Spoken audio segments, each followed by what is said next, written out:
Hey guys, what's up? My name is Tevin Bluchnoot. Welcome back to another information session. I am your host on the Ambassador's Journey, right? And hopefully by now, you were able to test some of the information that you've been receiving to see if it's valid and true. Hopefully you've been doing that. But something that I also want you just to realize, you've been receiving, if you're on the Ambassador's Journey, right? You've been receiving sources from 3 different types of information. You've been receiving information from 3 different types of sources. And what this does, it allows the information that you've been learning to actually solidify within your mind. Right? Why? Because you're learning the same thing in 3 different ways. The first way is video information. Right? It's a video source. You are getting information through your visual cue. This is a video. This is how you're getting information. The second type of information that you've been receiving is again visual, but it's through reading. Right? You've had your information book. Hopefully you've read it. But that's the second way that you've been receiving the information. The third way that you should have been receiving the information is by discussion. Right? So you are supposed to be discussing these sort of principles, asking questions about these principles with your ambassador, not your ambassador, with your coach, with your mentor. If you've been doing that, the information would have solidified in your mind, right? So that basically means it is now yours. And if this information is yours, you now know how to use it, which means you can actually make this sort of information benefit you. Right? If you listen to what Robert Kiyosaki says, he says that we are now living in the information age, which means if you have information, you are more likely to succeed. This is obviously in comparison to the last age that we were in, which is the industrial age, which was a focus on skill. So if you had skill in the industrial age, you were then likely to succeed and build wealth. It's gone. Skill right now is a byproduct of information anyway, right? But the idea and the power of information is that you can actually take it and use it across different spaces so that it can benefit you in each of the different spaces where skill is very it's focused on whatever it is that you are doing. Information, you can apply what you learned today. You can apply it in your marriage. You can apply it in your relationships with friends and family. You can apply it in school if you are still in school. You can apply it in your sport. You can apply it in your business, whatever career that you want to go into. With information, you can actually take it and apply it in all of these spaces. Skill is one eccentric focus. You can only use a skill in a certain space. So that's the difference between the 2 ages, and by giving you this content in this sort of form, you're receiving it, like I mentioned, in 3 different ways. I think we are helping you, especially when it comes to the information age, and you are going to benefit from it. You are going to benefit from it. But obviously, it's up to you. You have to apply the information and make sure that you actually go through the content. Get into it. We are discussing today something that is a game changer. It's a game changer. And yeah, if you actually apply what I'm saying to you right now, a lot of things can change in your life. A lot. So I think let's get into it without building it up any further. So today we are discussing the brain. Okay. And how the brain actually operates. I'm going to give you that. So this is the human brain. Firstly, the human brain is the most powerful tool on the planet. The most powerful tool on the planet. Everything that you see around us today was developed by the human brain. Okay, so I want to give you an example. I stay in the mountains. I really do. We've moved. So I right now stay in the mountains. If I look outside of my window, right, you will actually see the face of the mountain. Right, you will see it. Right, and what's cool about that is before you got the houses, right, this was complete rock. The roads that you even see now coming up to this place, even the roads that you see all over, right? Years ago, it didn't look like that. It was complete grass or complete land. In this case, it was complete rock. Right, so someone then had the idea, firstly in their brain, it made sense in their brain to start putting houses here, to start putting roads here as well. Okay, it starts in the brain. So now the fact that we actually see these things, we see houses, we see the roads, we see how things are being designed and how to get up to a certain mountain. There are different roads that have been developed and implemented, right? For that to happen, all of that information was first stored where? in the human brain. So it means everything that we see around us is a result of the human brain. Or it's a result of people applying whatever they've seen in the human brain. And let me give you the real secret or the real weapon behind the human brain, right? It's that its ability to learn anything is actually real. The human brain can learn anything that you want it to learn. So if you are interested in an area that is outside of your current expertise, you can literally go and learn how to do that new thing. You can learn how to do it, and not only just learn how to do it, you can learn how to do it well. You can learn how to monetize it. You can learn how to develop a business and systems from it. Whatever it is, that's the power of the human brain. It is a sponge. It can learn anything.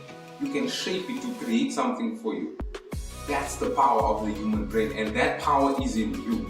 As you are watching this content, this information, you have a brain, right?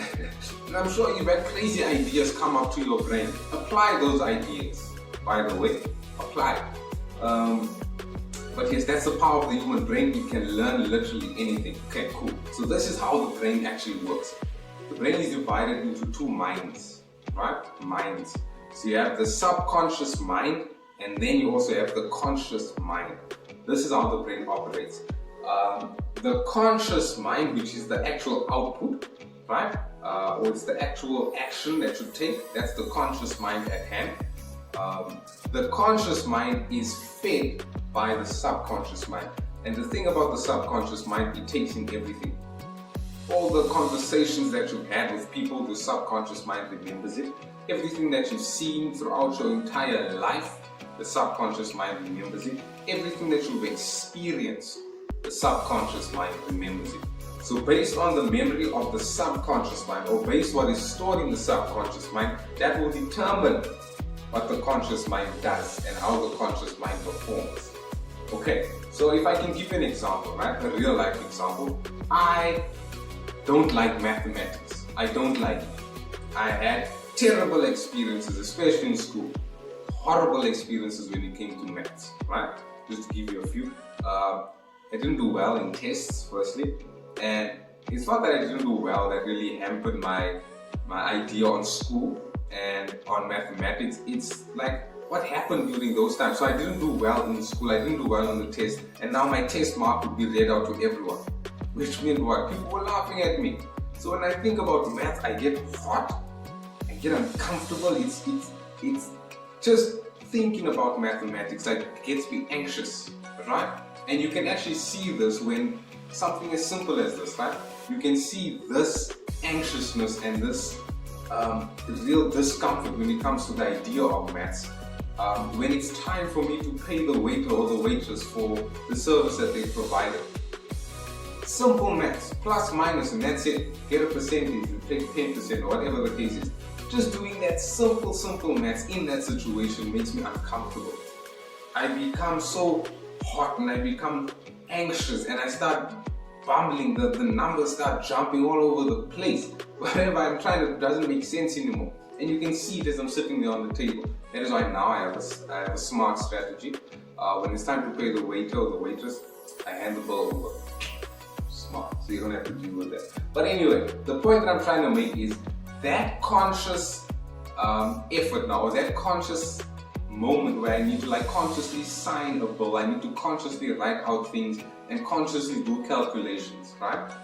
That entire experience is determined by what happened in the subconscious. Well, that entire experience is dependent on what is in the subconscious. So in the subconscious, when it comes to math, it's horrible. I'm anxious, I'm nervous, I get hot, I get confused, and I blurt out things that have nothing to do with whatever I'm doing, and people laugh, right? That happens in the conscious when it's time for me to do a waiter's bill, right? But that is only happening because of what is in the subconscious mind. So if I want to change my conscious output, become comfortable with paying waiters and waitresses their bill, become comfortable with dealing with numbers, especially in the business sense, I don't have to focus so much on the conscious output. I have to go back to my subconscious, because it's the subconscious that influences your conscious. That makes complete sense. So if you want to fix the conscious output, which is the action that you are doing, you want to fix it, Go back and fix the subconscious, and this is how you do it. You need to tell the subconscious what it is that you want to happen in the conscious. For example, if you start being more positive to yourself, right, you'll actually see that in the conscious output of your thoughts. So if I start telling myself that I am confident, I start telling myself that I can do this, I start telling myself that, you know what, I can figure this out, I can think my way out of this situation. If you start telling your subconscious this, if you start repeating this, your subconscious will believe it.